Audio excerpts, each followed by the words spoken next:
কি করতেছিস? স্বামী, আমি একটু ঘুমিয়ে গেছিলাম তো, ঘুম থেকে উঠে ক্লান্ত হয়ে গেছি, তাই এটি বিশ্রাম নিচ্ছিলাম। আমি যে সারাদিন মাটি কেটে কেটে ক্ষুধার্ত হয়ে এসেছি, সে খেয়াল কি তোর আছে? আমার ক্ষুধা লাগিছে, তাড়াতাড়ি খাবার দে, আমি খাবো। স্বামী, তোমার জন্য একটা কুচির সংবাদ আছে। খাওয়া ছাড়া আমার কাছে কোনো খুশির খবর নেই। আমার মেলা ক্ষুধা লাগিছে, তাড়াতাড়ি খাবার দে, আমার খাতে হই। 2 প্লেট ভাত দিবি, একটা পেঁয়াজ মরিচ দিবি, আমি খাবো, এটাই আমার কাছে খুশির খবর। আছে তো, তুমি জানোই না কইতা। আচ্ছা ক, কাছে এসো। কি হয়েছে?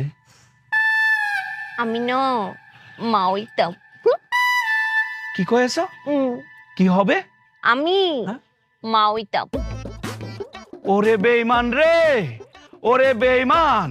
হ্যাঁ, একা একা মা হয়ে যাবে আমি কিছুই জানি নে।